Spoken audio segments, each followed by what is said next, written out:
apa sih yang biasa gue lakuin kalau gue mau bikin produk baru. Di video kali ini bakal beda karena gue cuma mau sharing apa yang gue lakuin hari ini. Hari ini tuh tanggal 5 Mei 2025, yang dimana itu 55 tanggal kembar. Nah kalau Shopee tanggal kembar itu biasa orderan naik nih, rame karena lagi promo mereka.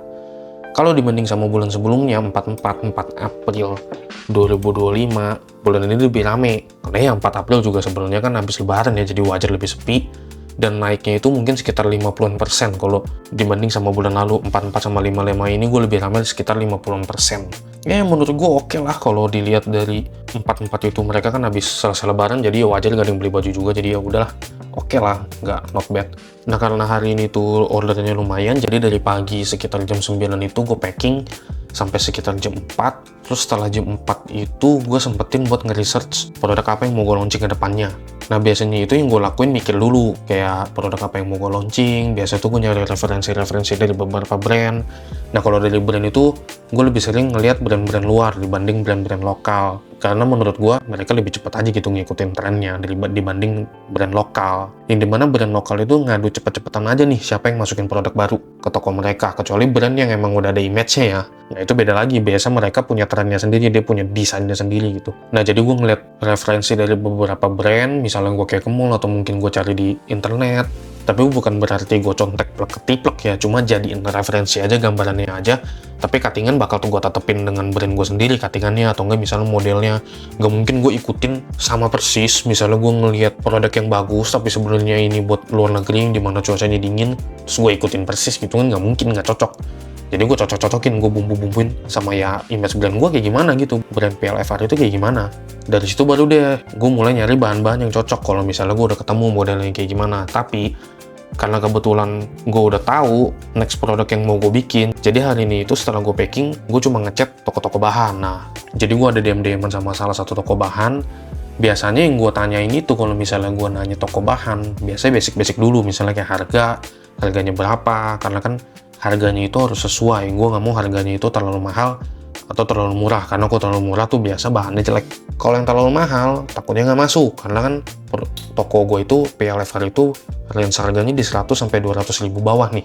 Gue mau bikin produk yang sekitaran 200 ribu bawah, tapi gue nggak mau bikin sampai 200 hampir 300 ribu gitu, gue nggak mau karena terlalu ngejomplang. Karena kan produk termurahnya kan di 100 ribuan, di 95 ribu.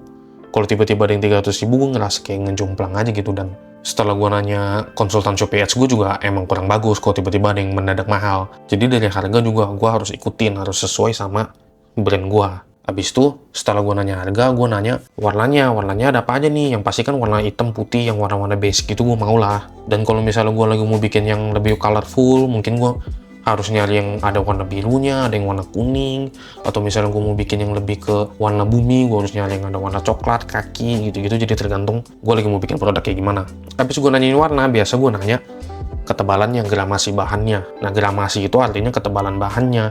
Ini juga tergantung nih, kalau lu misalnya mau bikin jaket gitu ya nyarinya yang tebel. Kalau misalnya gue mau bikin kayak kaos gitu-gitu ya gue nyari yang gak setebel bahan jaket.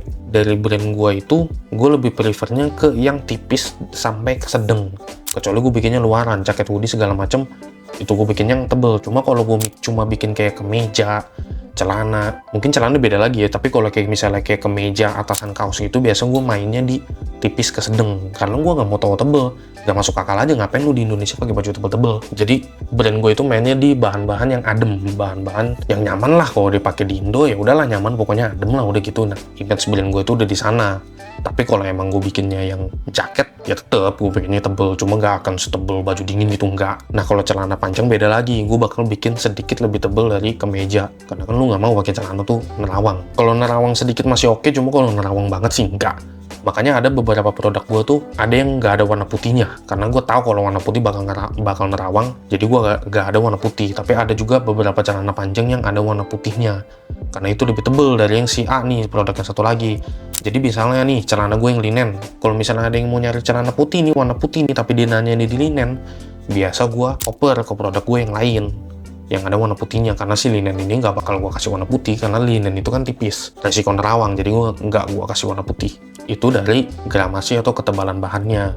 Habis itu dari looks bahannya juga gue lihat, Jadi setelah gue nanya itu segala macem, biasa itu gue minta handfeel-nya, atau misalnya gue minta sampelnya. Sampelnya itu berarti dia kasih sekitar 1 atau 3 meter buat gue bikin sampel baju gitu. Buat apa? Buat gue tahu looks-nya. Kalau misalnya gue mau bikin produk yang looks-nya casual, berarti kan gue nyari bahan yang ya looks-nya casual gitu. Gue nggak mau tiba-tiba nyampe bahannya looks-nya formal. Jadi gue harus minta sampelnya dulu nih. Dan sebaliknya, kalau gue mau bikin yang formal, berarti gue minta bahan, terus gue minta sampelnya, looks-nya juga harus yang formal supaya cocok. Jadi itu juga biasa yang gue tanyain looks-nya. Terus kalau belakangan ini, biasanya itu gue nggak pernah nanyain stok. Jadi sebelum gue order itu biasa gue gak pernah nanyain tentang stok. Nanya tentang stok gimana? Kayak misalnya gue nanya contoh bahan Cino gitu misalnya. Ini bahan Cino selalu ready gak? Sering ready gak? Atau harus PO kalau misalnya gue mau order gitu. Nah, menurut gue itu penting karena dari gue sendiri gue lebih prefer bahan yang lebih sering ready. Jadi kalau misalnya bahannya tahunya laku nih setelah gue bikin produk baru gue itu laku, gue mau di stoknya itu cepet karena dari toko bahannya juga ready mulu.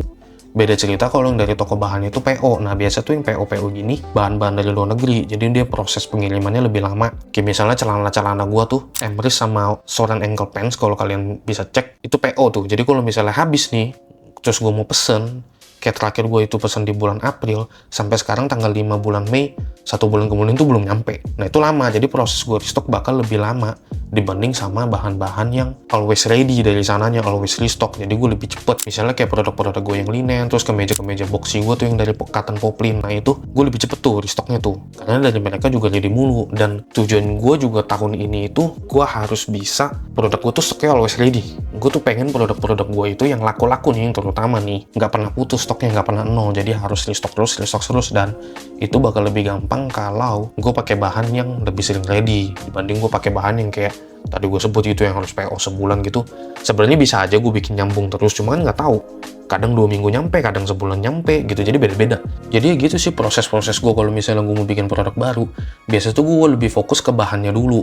Gue gak langsung mikirin desainnya, gue gak langsung bikin polanya. Biasanya gue tentuin dulu bahannya tuh ada, bahannya tuh cocok, stoknya oke, gramasinya oke, harganya oke. Baru gue bikin polanya, baru gue mikirin desainnya mau kayak gimana. Baru gue bikin sampelnya kayak gimana.